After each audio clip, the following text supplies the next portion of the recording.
The night sky above Mauna Kea Observatory was unusually clear. Dr. Emma Foster rubbed her tired eyes and reached for her third cup of coffee. After 16 years of searching the stars for signs of intelligent life, she had grown used to disappointment. But tonight was different. "That's impossible," she whispered, staring at the pattern repeating across her monitor. The signal was too perfect, too structured to be natural. Her hand shook as she pressed the emergency alert button, summoning her team. Within minutes, the quiet observation room filled with bleary-eyed scientists. "This better be good, Emma," said Ben Parker, her assistant, stifling a yawn. "It's 3 a.m. "Look at this pattern," Emma said, pointing to the screen.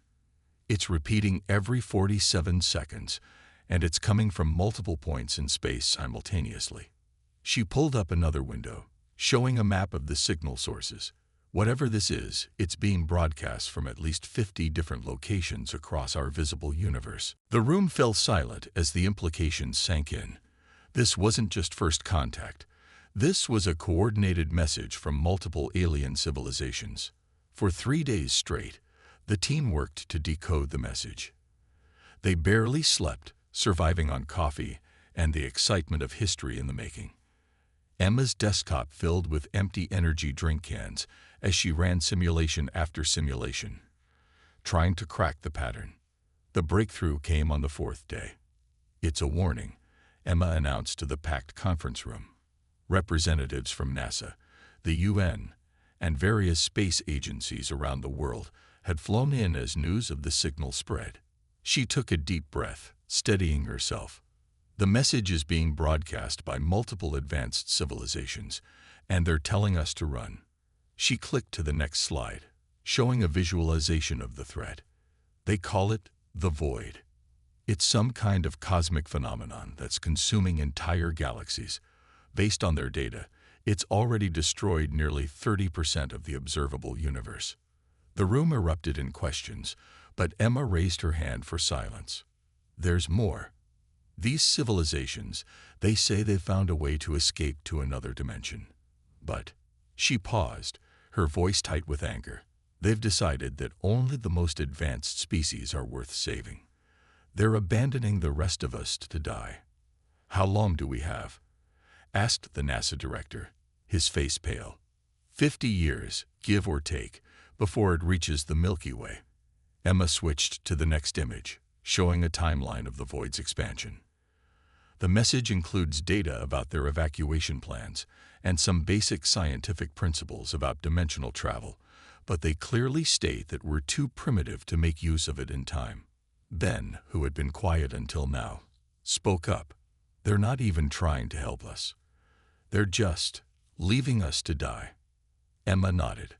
"According to the message, they've classified Earth as a Level 2 civilization.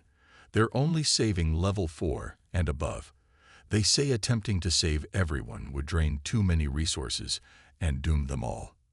The room descended into chaos as officials argued about how to proceed, whether to tell the public, and what could be done.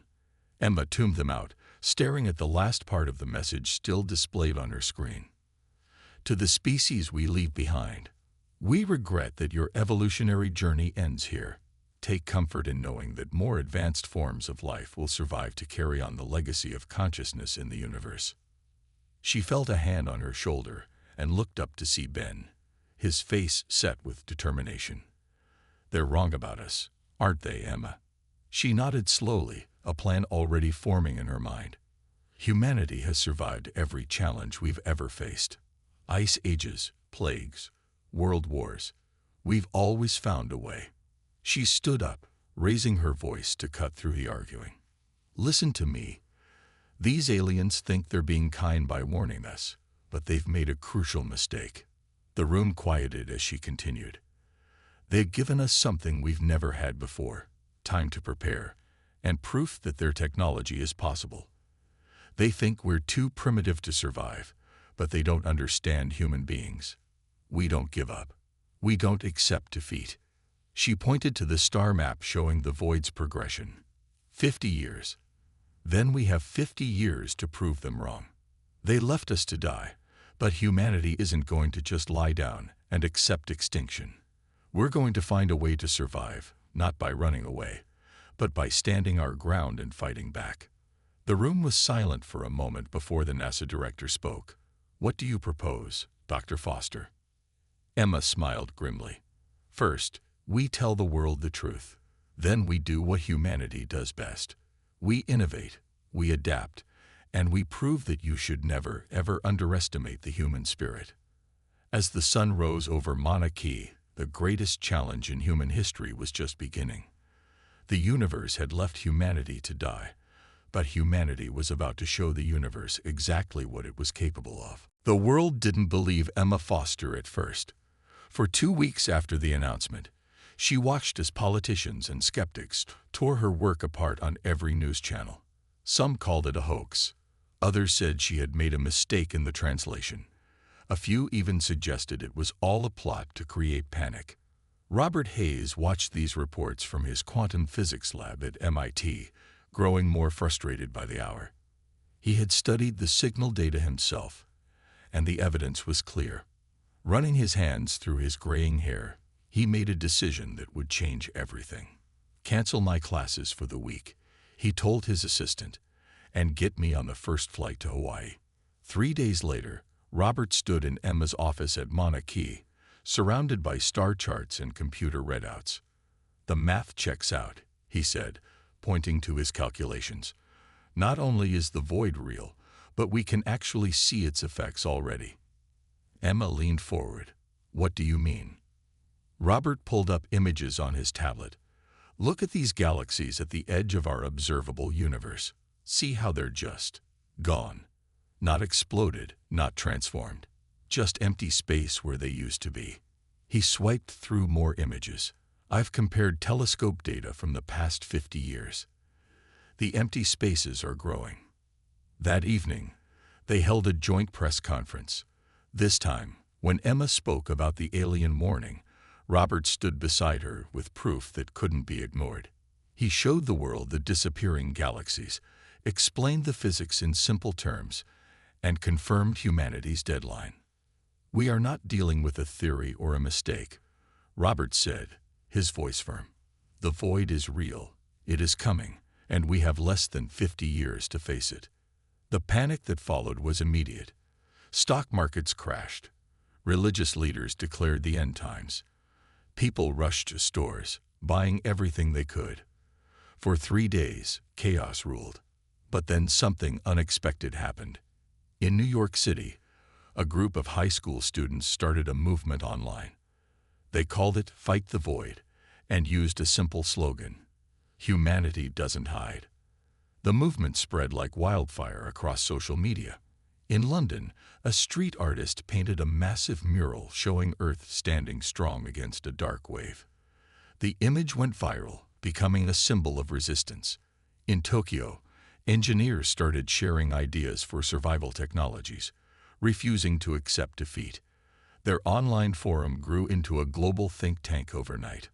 1 week after the confirmation of the void, world leaders met at an emergency United Nations session. The meeting lasted for 72 hours straight. When it ended, they emerged with the Human Survival Initiative, HSI, the largest cooperative project in human history. "We will not run," the UN Secretary-General announced.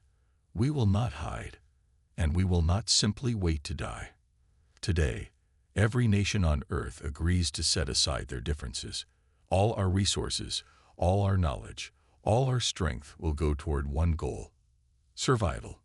Emma and Robert were named to the HSI's Scientific Council. They set up headquarters in a converted office building in Geneva, working alongside the brightest minds from every field. "Look at this," Emma said one evening, showing Robert a message from a young engineer in Brazil. "He's proposing we study the way black holes interact with spacetime. Says it might help us understand the void." Robert nodded, looking around at their busy office. Teams of scientists worked around the clock, sharing ideas, testing theories. "You know what's amazing?" he said. "Those aliens thought they were being kind by warning us, but they didn't realize what they were really doing." "What's that?" Emma asked. "They gave us a reason to unite. For the first time in human history, everyone on Earth is working toward the same goal. We're not fighting each other anymore. We're fighting extinction itself. Emma smiled, remembering the arrogant tone of the alien message. They thought we were primitive because we haven't mastered dimensional travel.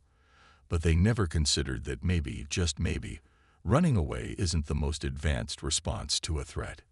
Outside their window, the sun was setting over Geneva. Construction crews worked through the night, building new research facilities. Students held candles in a quiet vigil for hope. The streets hummed with purpose rather than panic. The aliens had left humanity to die, expecting them to spend their final years in fear and despair. Instead, humans were doing what they did best, facing the impossible with determination, creativity, and an absolute refusal to give up. The void was coming, but humanity was getting ready to fight back. 6 months into the Human Survival Initiative, Dr. Lisa Chen made a discovery that changed everything. She had been studying dark matter for 15 years, but now, working in her underground lab in Colorado, she found something no one expected. The void isn't just eating galaxies, she explained to the HSI Council. It's using dark matter to do it. Lisa pointed to her test results displayed on the large screen. And if we can control dark matter, we might be able to stop it. Commander David Wilson, who led the space station construction program, leaned forward in his chair. Can you explain that in simple terms, Dr. Chen? Lisa nodded, picking up a pen and a blank sheet of paper. She drew 2 circles. Think of it like this. Our galaxy is one circle. The void is another. Right now, the void is bigger and stronger. But if we could create a shield of controlled dark matter around our galaxy, she drew a thick line around the first circle, we might have a chance. The council chamber erupted in excited whispers. This was the first real hope they'd had. How do we start? David asked. We need to build containment facilities in space, Lisa replied. Lots of them, and we need them fast. Within weeks, the largest construction project in human history began. Space agencies from every country joined forces. Old satellites were recycled for materials.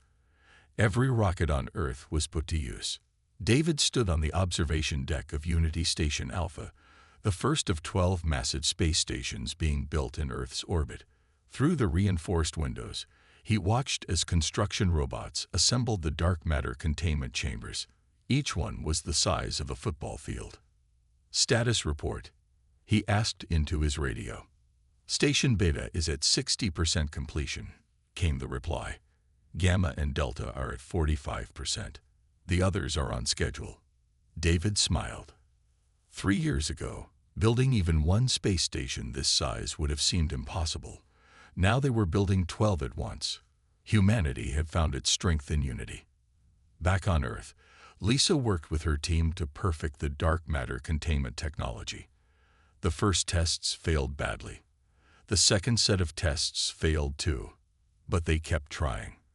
Again, Lisa would say after each failure, her voice tired but determined, "We try again." On the day of the first successful test, Lisa called Emma Foster, who was now leading the global response team. "We did it," Lisa said, her hands shaking as she held her phone. "Small scale, but we did it. We contained dark matter in a controlled field for 10 minutes. Emma's voice crackled over the line. 10 minutes. Yes, and we think we can make it last longer. The news spread quickly. Humanity had taken its first real step toward fighting the void. That evening, people celebrated in streets around the world. Hope, which had been in short supply, suddenly felt abundant. But not everyone was celebrating. In his office on Unity Station Alpha, David studied the latest scans of the void's progress. "It's moving faster than we thought," he told his second-in-command, Sarah Miller. "We need more time." Sarah looked at the data and nodded grimly. "The construction teams are already working 24-hour shifts. We can't push them harder without risking mistakes. Then we need to be smarter." David pulled up the station designs. "Look at these layouts. If we combine these sections, Remove these extras. We could cut construction time by 30%. They worked through the night, redesigning, simplifying, finding ways to build faster without sacrificing safety.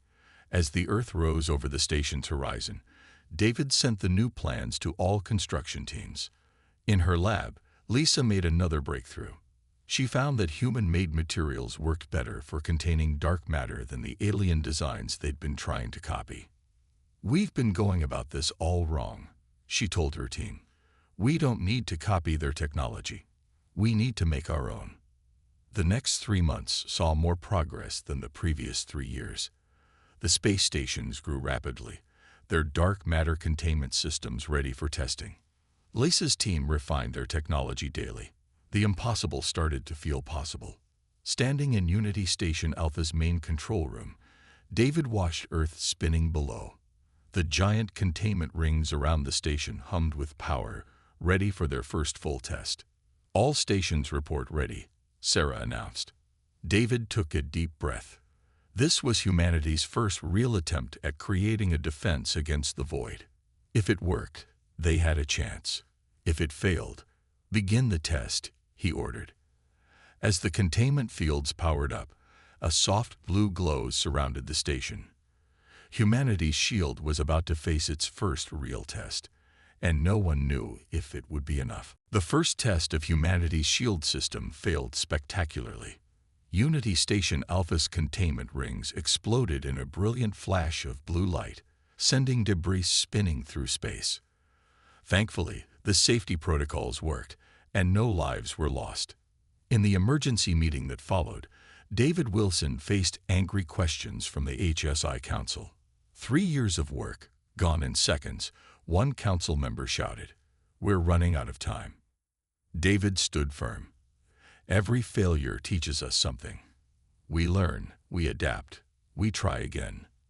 But privately, he was worried. The void had accelerated, eating through galaxies faster than their original predictions. They now had less than 30 years left, not 50. In his workshop at Unity Station Beta, engineer John Martinez couldn't sleep. For weeks, he had been studying the debris from the failed test. Something about the failure pattern bothered him. "Play the explosion footage again," he told his computer. Frame by frame, he watched the containment rings break apart. Then he saw it. "Get me Dr. Chen," he shouted into his comm unit. Now. Lisa Chen was in her lab when John's call came through. She listened as he explained what he'd found, her eyes growing wide. "The aliens lied to us," John said, his voice excited. "Or maybe they just didn't know. But look at these readings. The dark matter isn't just responding to the containment field. It's responding to us." Lisa pulled up the data on her screen.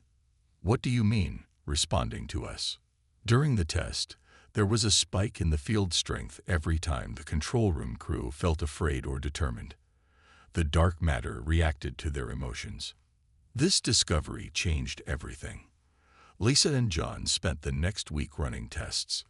They found that human consciousness, especially strong emotions, could influence dark matter in ways their machines couldn't. When they presented their findings to the HSI Council, Emma Foster was the first to understand the implications. "The aliens who abandoned us," she said slowly, "they chose to run because they thought technology alone could save them. But what if the solution isn't just about technology? What if it's about something they don't have? Human emotion." The council chamber fell silent as the idea sank in.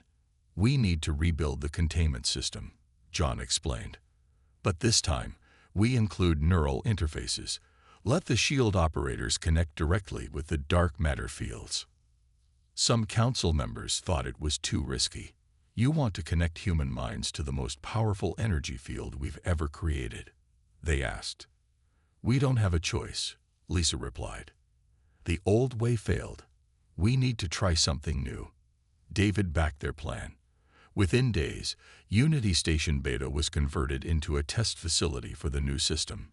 John designed neural interface chairs, while Lisa worked on combining human brainwaves with the dark matter containment fields. The first volunteer to test the system was Sarah Miller, David's second in command. "Are you sure about this?" David asked her as technicians attached the neural sensors. Sarah nodded. "Someone has to go first." They started small, just trying to maintain a stable dark matter field for a few seconds. Sarah sat in the interface chair, her eyes closed, focusing all her determination into the system. The containment field glowed brighter than ever before, and it held stable. 10 seconds. John counted. 20 seconds. 30. When they reached 5 minutes, tears were streaming down Lisa's face. "It's working," she whispered. "It's actually working." The test lasted for 15 minutes before Sarah needed to rest. When she opened her eyes, the entire control room burst into applause. "How did it feel?" Lisa asked her. Sarah thought for a moment. "It felt right, like the dark matter wanted to work with us. We just needed to meet it halfway." News of the successful test spread quickly. Volunteers came forward from every space station, ready to train as shield operators. John and Lisa worked around the clock to build more interface systems. But they all knew this was just the beginning. Controlling a small dark matter field was one thing. Creating a shield big enough to protect Earth was something else entirely. In his quarters that night, David looked at the latest images of the void. It was closer now, its darkness consuming everything in its path. But for the first time, he felt real hope. The aliens who left them behind had relied solely on cold technology. Humanity had found a different way, combining technology with the very emotions and consciousness that made them human. Maybe, David thought, watching the stars through his window, being primitive isn't such a bad thing after all. Dr. Rachel Cooper sat in her lab at Unity Station Gamma, surrounded by screens showing brain activity patterns. After hearing about Sarah Miller's successful test, she hadn't slept for 3 days. She knew they needed more than just individual shield operators. They needed everyone. "Think bigger," she told her team. "Why connect one mind when we could connect millions?" Her idea was bold. Create a global neural network that would let everyone on Earth help power the shield. Many people thought it was impossible, but Rachel had spent her life studying how human minds could connect to machines. The aliens abandoned all the lesser species because they thought we were too simple, she said during her presentation to the HSI Council. "But look at this." She showed them a scan of human brainwaves working together. "When humans unite, we're anything but simple." The council approved her project. They called it the Consciousness Grid. The first tests were small. Rachel connected 10 volunteers in a single room. Their combined mental energy made the dark matter shields glow brighter than ever before. "Now let's try 100 people," she said. They set up centers in major cities where volunteers could connect to the grid. Each person added their strength, their hope, and their determination to the shield. Lisa Chen worked with Rachel to improve the connection technology. They made it smaller and simpler. Soon, they had devices the size of headphones that could connect anyone to the grid. "It's like a worldwide web of human consciousness," Lisa explained to a group of reporters. "Every person who joins makes our shield stronger." But not everyone trusted the idea. Some people feared connecting their minds to a global network. Others thought it wouldn't work. Then came the Sydney test. The entire city of Sydney, Australia volunteered to connect to the grid at once. 5 million people, all focusing their minds on protecting Earth. David Wilson watched from Unity Station Alpha as the shield over Sydney lit up like a second sun. The dark matter field was stronger than all their previous tests combined. "Get me Dr. Cooper," he said into his comm unit, his voice shaking with excitement. Rachel was already calling him. "Did you see that?" she asked. And that was just one city. Word of the Sydney test spread quickly. Other cities wanted to try. Soon, millions of people around the world were connecting to the grid every day. Each person brought something different. Children added their pure hope and imagination. Elderly people brought their wisdom and patience. Scientists added their knowledge, artists their creativity. The shields grew stronger every day. But something else was happening too. Something unexpected. The grid is changing, Rachel told Emma Foster during their weekly meeting. It's not just powering the shields anymore. People are sharing their strength with each other. They're helping each other stay strong. Emma understood. When someone on the grid felt afraid, others sent them courage. When someone felt tired, others shared their energy. Then came another surprise. A ship appeared near Unity Station Delta. It wasn't human. The alien vessel carried refugees from a planet called Kepler 186f. They had refused to run when their more advanced neighbors fled the void. "We saw what you're doing," their leader told the HSI Council. "Your shield technology, it's different from anything we've seen. Can you teach us?" More ships arrived in the following weeks. Other species who had been abandoned, just like humanity. They brought their own technologies and ideas. "Look at what the advanced species missed," Rachel said, watching the alien refugees join the grid. They thought running away was the only answer. They never imagined that staying and fighting together could make us stronger than running away alone. The consciousness grid grew beyond Earth, connecting humans and aliens alike. Each species added their own unique strength to the shield. From his observation deck, David watched the combined shield shimmer around Earth and the refugee ships. It was beautiful, a physical manifestation of unity and determination. "The aliens who left thought they were saving themselves," he said to Sarah. "But they'll never know this feeling. The feeling of standing together, protecting each other." Rachel's team kept working, making the grid stronger and easier to join. Every day, more people connected, adding their strength to humanity's defense. The void was still coming. But now, Earth wasn't just defending itself. It had become a beacon of hope for all the species who chose to stand and fight rather than run and hide. The void reached the outer edge of the Milky Way on a Tuesday morning. David Wilson stood in Unity Station Alpha's command center, watching the darkness approach on the main screen. "All stations report ready," Sarah Miller announced, her voice steady despite the fear everyone felt. "The grid is at maximum strength. 8 billion humans and 3 million alien refugees are connected." David nodded, his hand resting on the neural interface panel. "This is Commander Wilson to all stations. This is what we've prepared for. This is humanity's moment." Around the world, people sat in their homes, workplaces, and connection centers, wearing their grid interfaces. In space, 12 massive stations hummed with power, their dark matter shields glowing bright blue against the blackness of space. "The void will reach our outer shield in 5 minutes, Lisa Chen reported from her station. She had modified her dark matter sensors to track its approach. It's moving faster than we expected." Rachel Cooper's voice came through the comm system. "The grid is holding steady. I've never seen readings this strong. Everyone is united." In her lab on Earth, Emma Foster watched her original alien message decoder pick up new signals. "More ships approaching," she announced. They're coming back." Several ships from the species that had abandoned them appeared at the edge of the solar system. They were watching, probably expecting to see Earth's final moments. "Let them watch," David said. "Let them see what happens when you underestimate humanity." The void hit their outer shield like a wave hitting a beach. The impact made every person connected to the grid gasp. It felt like ice and darkness pressing against their minds. "Shield holding at 89%, Sarah reported. "Power level stable." But the void wasn't just a mindless force. It seemed to search for weaknesses, pressing harder in some places, trying to slip through in others. "We're losing power in Section 7. Someone shouted.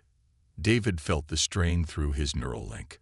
Across the grid, he could sense people's fear growing. Then he felt something else. Determination. It started small, like a spark in the darkness.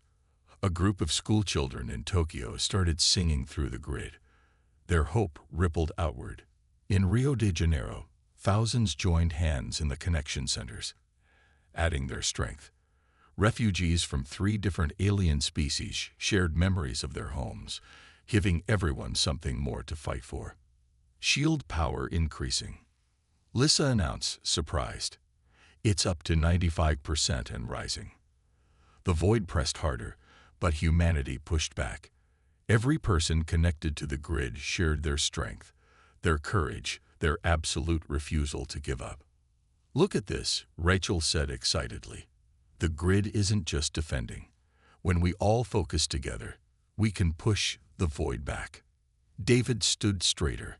All stations, all grid members, listen carefully. On my mark, everyone push. Don't hold anything back. 3, 2, 1. Now. 8 billion humans and their alien allies focused their combined will through the grid. The shield flared so bright it looked like a new sun had ignited around Earth. The void retreated. Not just a little, but noticeably. Where it touched their shield, it pulled back, as if burned by humanity's combined determination. It's working. Sarah shouted. The void is actually moving away from our shield. Through the grid, David felt the surge of joy and triumph from billions of minds. But he also felt something else, a response from the void itself. Wait, he said, studying the readings. This is different. The void isn't just moving away. It's changing. Lisa's sensors confirmed it. Where the void touched their shield, it wasn't just dark anymore. Patterns of light swirled within it, like stars being born. The refugees were right. Emma's voice came through, full of wonder. They're legends about the void. It wasn't meant to destroy us. It was a test. The alien ships that had come to watch were moving closer now, their signals showing confusion and surprise. David smiled. They wanted to see who would run and who would stand and fight. They wanted to know which species had the strength to face the darkness. Through the grid, he felt billions of people understanding the truth.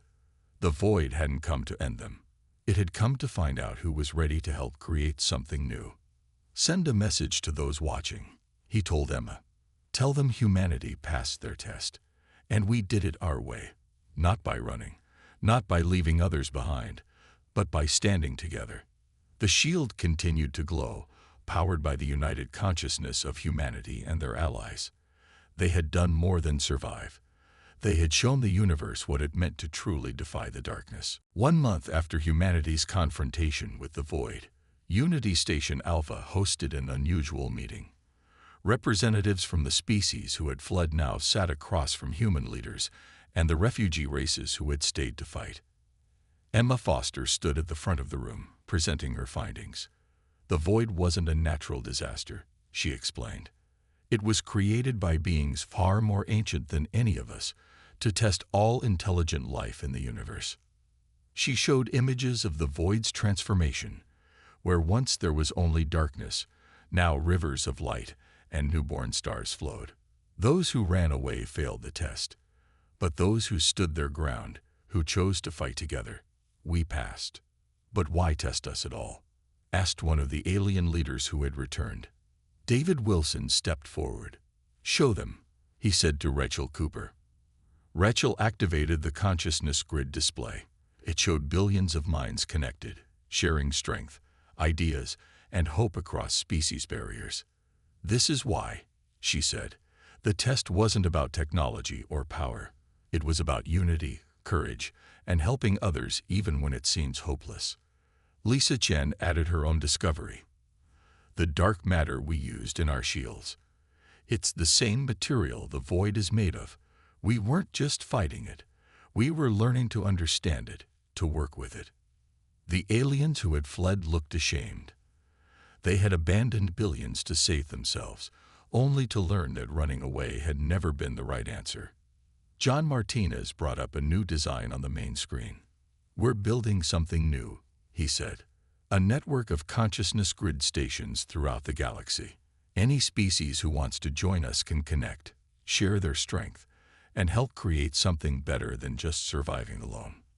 Sarah Miller, who had been monitoring space traffic, spoke up. More ships are arriving every day. Not just refugees now, but species who want to learn from us. They're calling Earth the Defiant Core, the planet that chose to stand against the darkness and found light instead.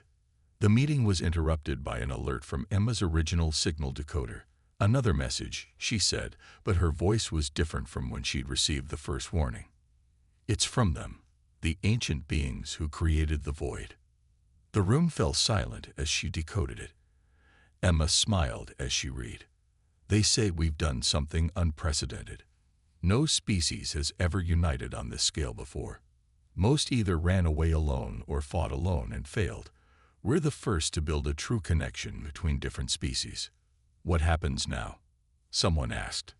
David walked to the window, looking out at the transformed void. Now we build. The ancient ones say they'll teach us how to use what we've learned. The dark matter network we created.